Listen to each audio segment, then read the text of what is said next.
Good evening, everyone. Hope y'all having a good weekend. Been a pretty good day so far. Ooh, yesterday we talked some football. Saints don't play until tomorrow, I think. See if they can win their game. Still can't believe someone had a tie. I mean, that's just ridiculous. But thanks for tuning in to this episode of SWF News. Once again, I am your host, Wayne with Gaines. And of course, I got to start out with some fresh beverage, non alcoholic, with Bum Energy.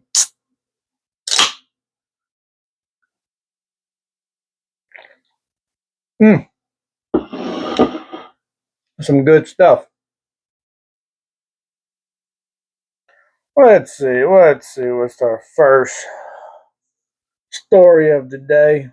Try to get some good ones this time. Not too heavy. Some, you know, on the lighter side, maybe. Of course, I don't know if that applies to this one, but anyway. So this one involves apparently a TikTok star named Mr. Prada. And it says 4 months after his last court appearance, he was denied bond on Thursday after being accused of murder.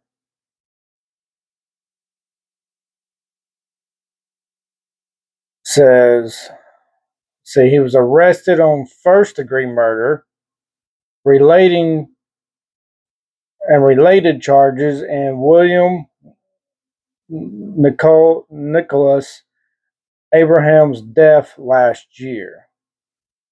See, Abraham was found dead, wrapped in a tarp, and dumped alongside US 51 in Tangipahoa Parish on September 29. Of course, it would be Tangipahoa Parish, where yours truly is originally from. Of course, it would be Tangipahoa Parish. Why wouldn't it be?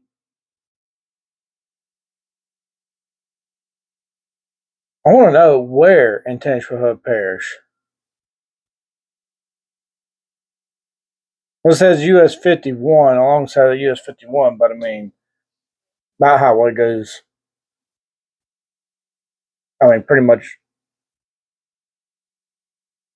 covers a good portion of the parish. Huh. Interesting.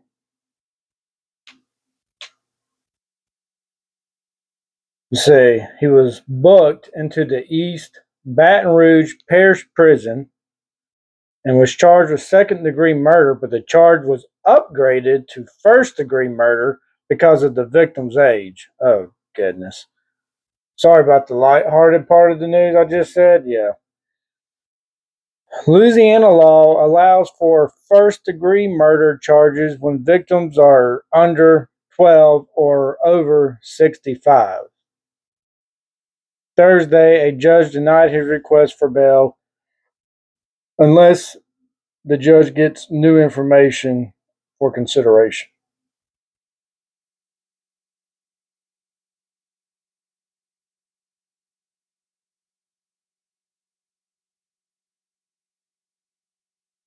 I mean, what if this guy still has a TikTok? Oh, man.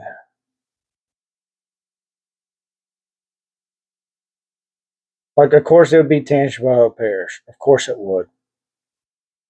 Oh, my goodness. Let's move on to this next story. This one happens to be in Baton Rouge. Let's see. Man was arrested for staging a crash on I-10 near Brogue Bridge in June. Investigators with the Louisiana State Police Insurance Fraud and Auto Theft Unit launched an investigation into a suspected staged crash that resulted in the arrest of William Baker, 34, of Baton Rouge. Man, what is up with these millennials? I am a millennial. He's 1 year younger than me. Man, come on.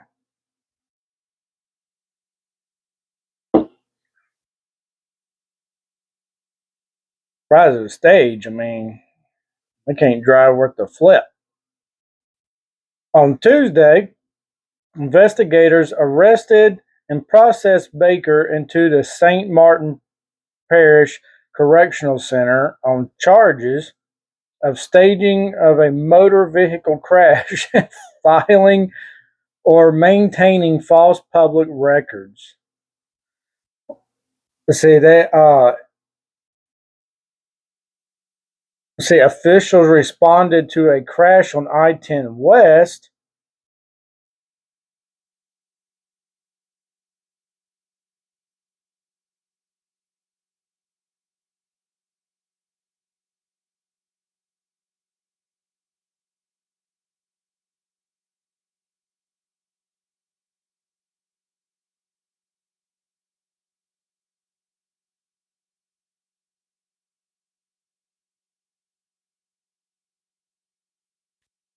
And, and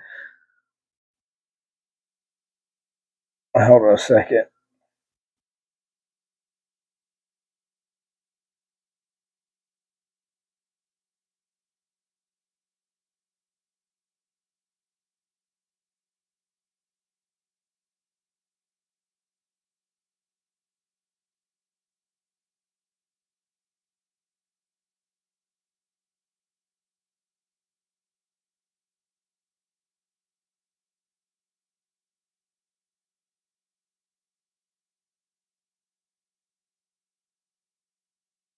Hmm.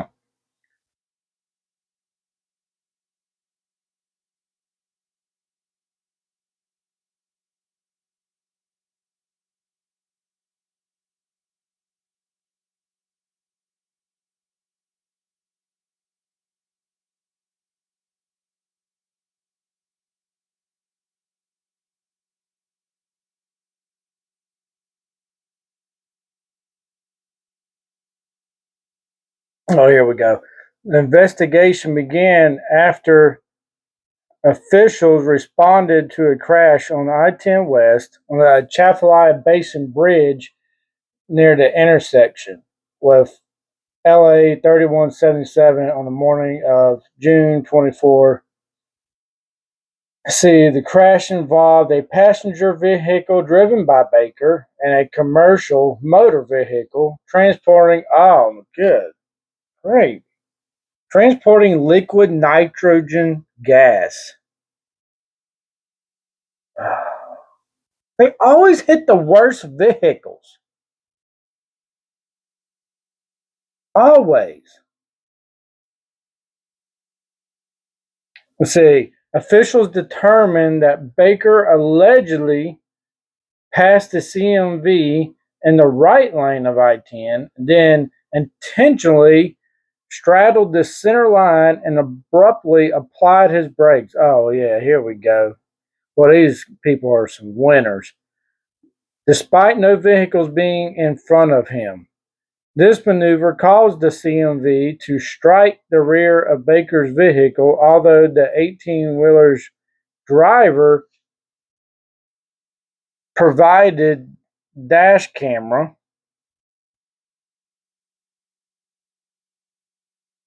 footage that supported the troopers' findings. Baker submitted a false written statement that contradicted the recorded evidence. Boy, I tell you what, they get some real winners here, man. Oh, goodness. Sorry about that. I lost where the rest of the article was. Well, I tell you, there's some doozies up in here. Like, why? What prompts people to all of a sudden just stop in front of an 18 wheeler, especially one hauling liquid nitrogen?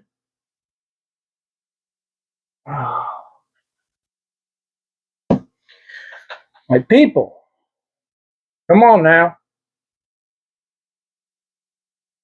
I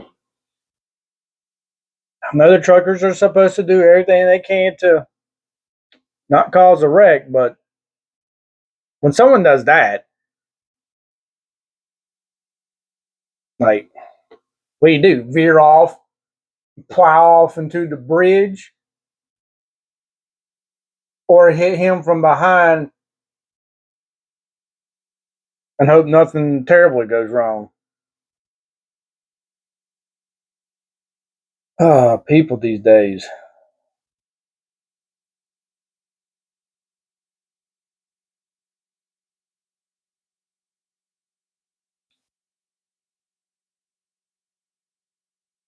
Let's see. Let's see.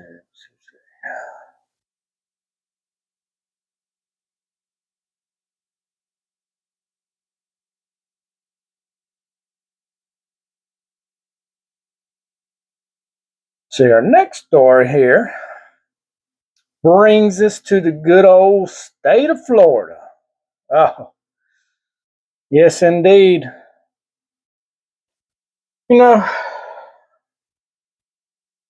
Florida's like one of those states where, especially if you live in Louisiana, you get your first instinct is to think like, oh man, Florida, that's a long ways away, and then you realize, oh wait, that's like 3 hours from Louisiana because of the uh,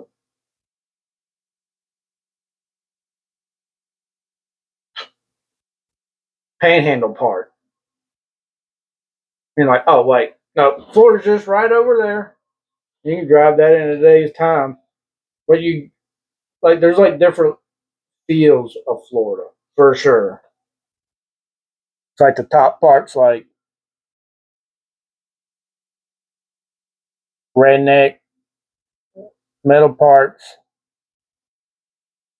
eh, middle class, and then you got your like party and all that stuff, and like Miami. But here it says a Florida motorcyclist was thrown from his bike after hitting an alligator on I-4 and lived to tell about it. Well, I bet that was a ride. Like, I wonder what he's thinking while he's like in midair. Like, and like, how big of an alligator? Look kind of. I mean, it looks decent size.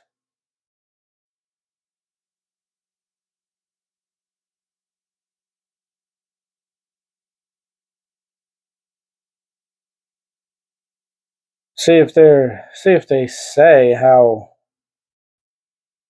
big it was.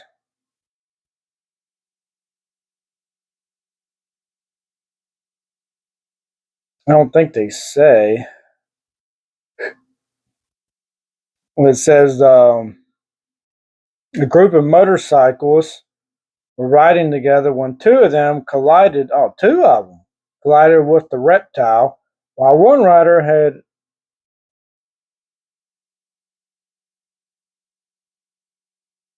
Let's see. One of them suffered road rash, a few broken bones in the foot,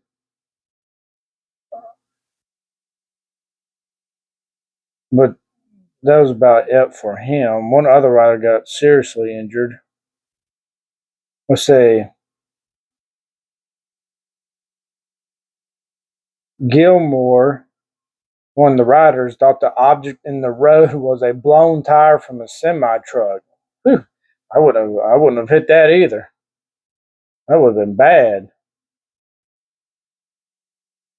One friend said he looked in his mirror and when he passed the gator he saw me hit it, go up in the air, flip over the handlebars, and hit head first and rolled. Ooh, that's not good. Probably didn't break his neck. Man, boy, he is lucky. They said, "You hit an alligator, you hit an alligator." It's like, what? Can you imagine? Man, that would have really sucked if, wow, what happened to you? Oh, hit an alligator. Let's see. Oh, the alligator did sustain some injuries.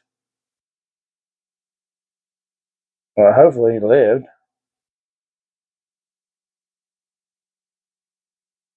Hopefully they didn't put him down unless, he was like seriously injured. Crazy stuff. I think the only animal I've ever hit is I don't remember. I don't know if I've ever hit any. I think I've hit maybe one dog. I'm not sure if I hit a dog. I know I've hit a deer. It was in my sister's car. Thank goodness I was in her car because she had one of them. It was like a 90 or 88 Camry. And had those big old bumpers in the front. I mean, those things were stout. I'm doing like 45 miles an hour. Boom! The deer went, it like slung the deer. I thought it was going to come through the windshield. But all I did was like crinkle the hood of the car. The deer went flying somewhere. But that's about the only thing I've ever hit, animal wise.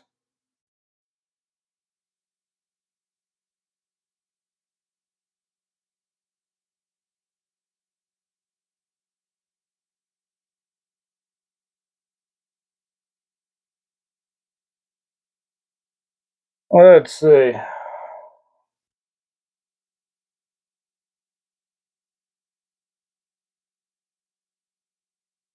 Okay, well, on this story, we're going to kind of, go a little bit ways out. This is this ain't the U.S. This is over here in Denmark.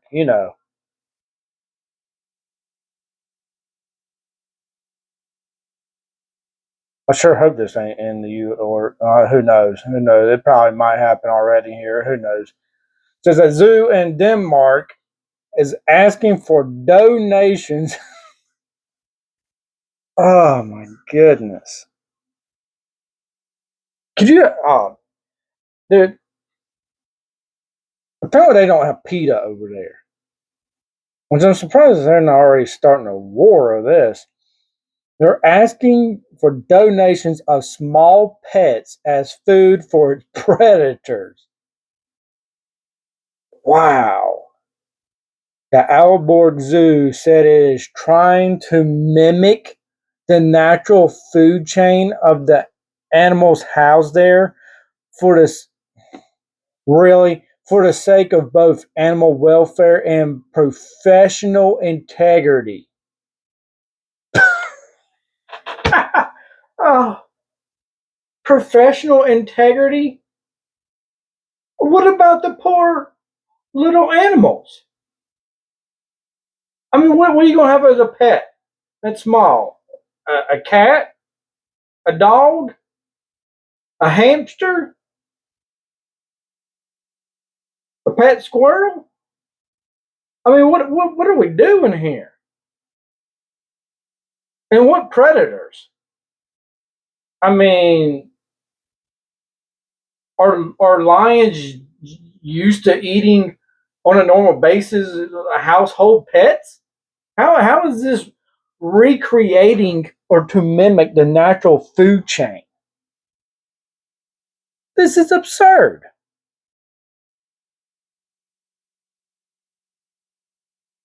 I mean, I'm not no PETA person, but good gravy.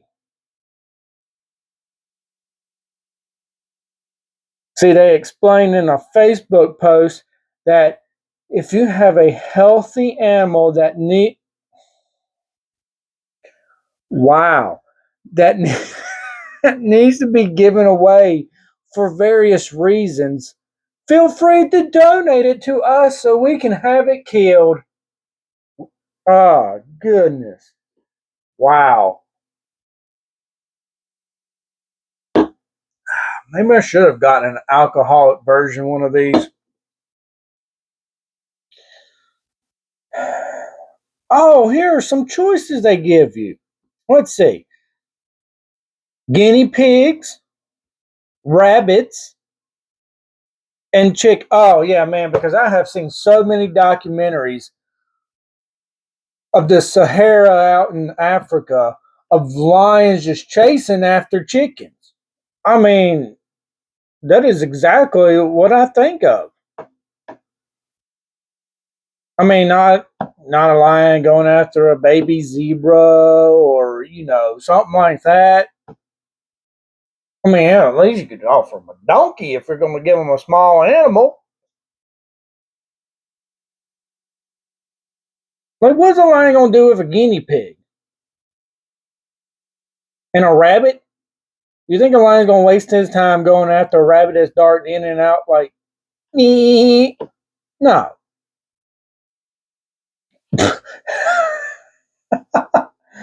After being euthanized, the animals will be used as fodder because integrity, folks, integrity.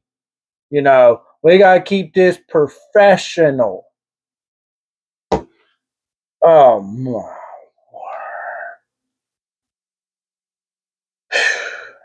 Yeah, that way nothing goes to waste. You know, because us Americans are so wasteful with our food, and I agree we are wasteful with our food. I have yet to hear about this nonsense happening.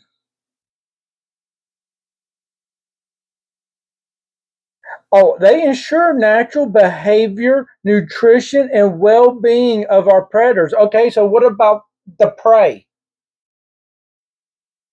I was like, yeah, y'all just don't care about the small animals? And y'all said it to mimic. So if you're going to mimic, why would you euthanize the little animals? Well, are y'all doing that so they won't feel the pain of being chased and eaten by the predators? Like, what are we doing here? Oh man, yeah, this would not fly in the U.S. Well, I mentioned that donkey reference. Um,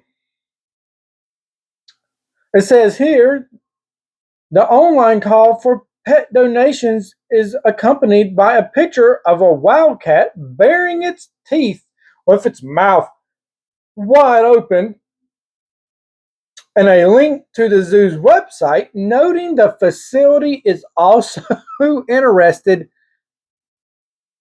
just in case you have an old horse laying around somewhere. Hey, you can come bring him to the zoo, and their mountain lions, cannot go hungry.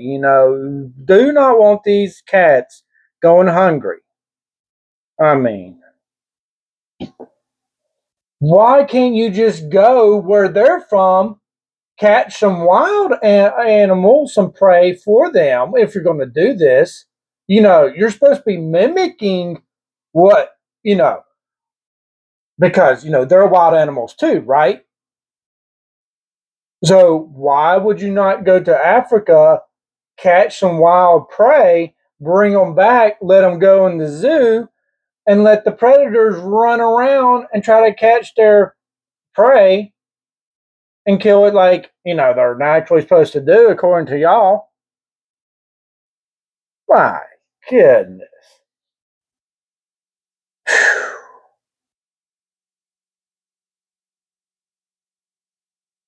Leave it up to Denmark. Wow.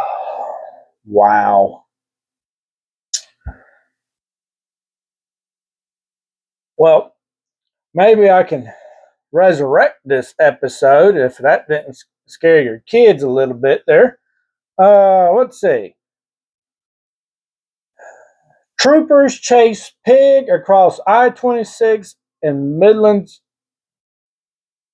South Carolina troopers rescued a pig and it is now has a new home. Oh, isn't that just refreshing to hear? Says troopers with South Carolina Highway Patrol recently had a very different type of chase. It ended with one apprehended suspect, but is going to a good home. Uh, it happened to be a small pig, and yeah, he got hauled off in the paddy wagon. A little pig just strayed too close to the law of South Carolina there.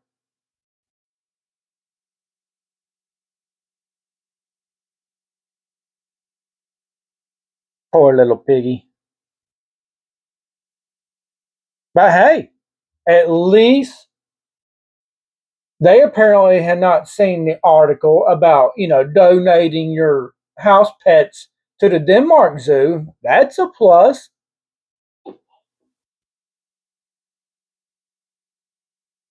And at least they didn't finish the book of the three little pigs and let the wolf get him. Always got to think positive, folks. Think positive.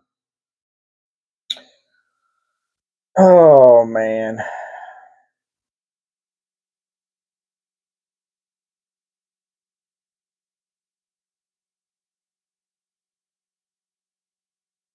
Let's see. Let's come back to the good old state of Texas here. Let's see. They have decided that it is a great idea, which, why were they not already doing this? I don't know.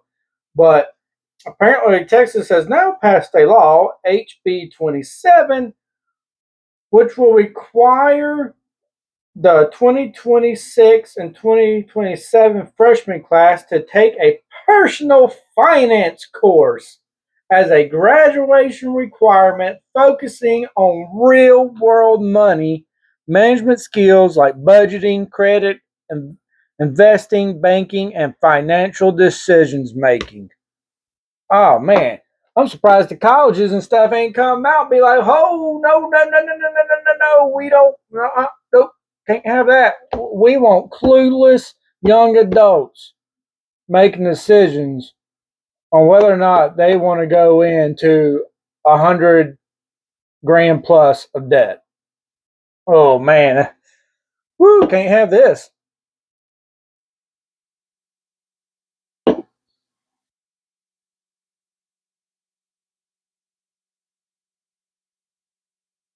Hey, I think this is a good thing. Like, are they not learning this stuff in school already? Like, I thought economics was a required high school course, like civics and economics. I mean, I had to take them. Granted, that was back around 2006 and 7, but I mean, I took them. But yeah, this is definitely a good thing. As long as they have teachers that, you know, will teach it right and not just haphazardly, you know. In other words, do not let this course be taught by a football coach or a baseball coach, please. I never went to public school, but my father has talked about certain teachers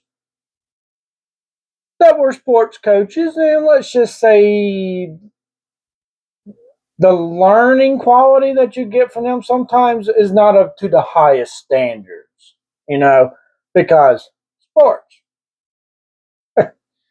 That's all there is to that. But yeah, that should be a good thing. I mean, I learned so I took pre-algebra and algebra one, and then I knew in algebra two you're gonna have to do proofs and stuff, and I was like, nope, not doing that. So I went and took uh oh man,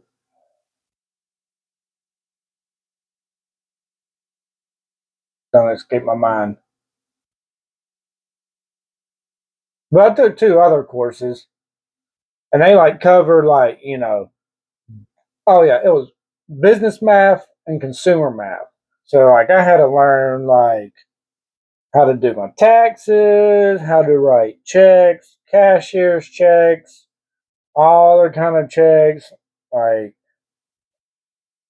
how to do all types of like business stuff, and it was really good. But I knew the proofs and stuff in the other math. I was like, no, not doing that.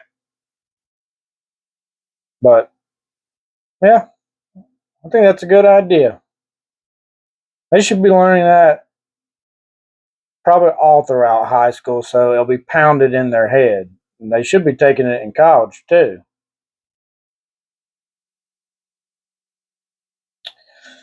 Oh, let's do this one more article here.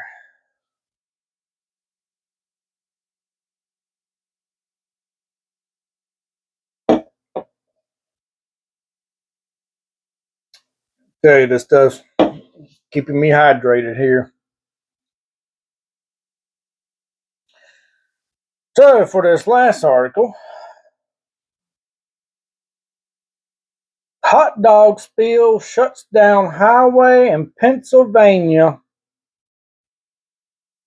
A commuter's worst nightmare. Let me get. Let me take a guess. Who hauled this? A truckload of hot dogs has spilled across the Pennsylvania highway after a crash, clogging the road toward the end of the morning rush hour. Of course, it always happens in rush hour traffic. Let me see. Let me see if I can guess what trucking company this was. Um,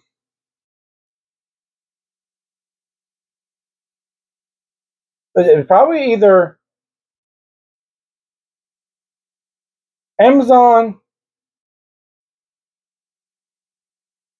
uh,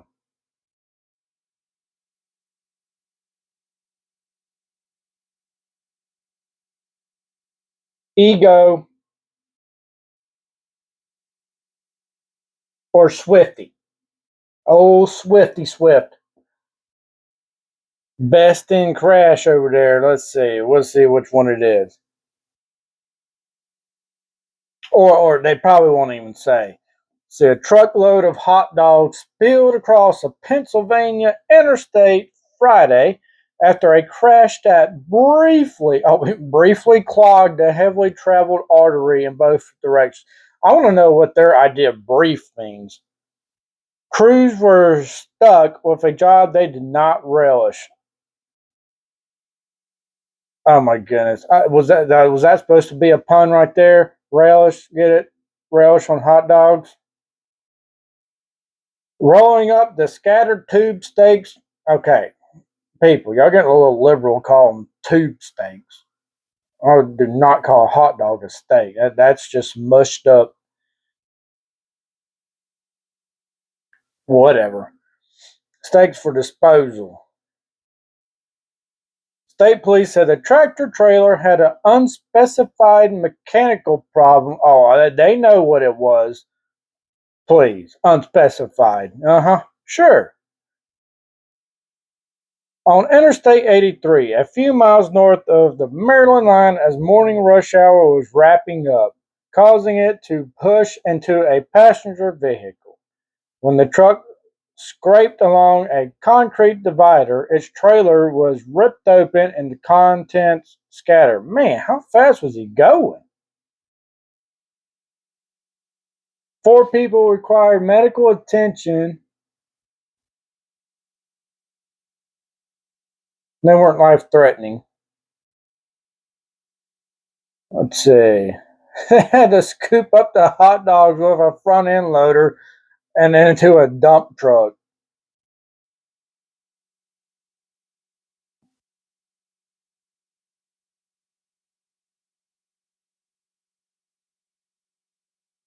Oh my goodness.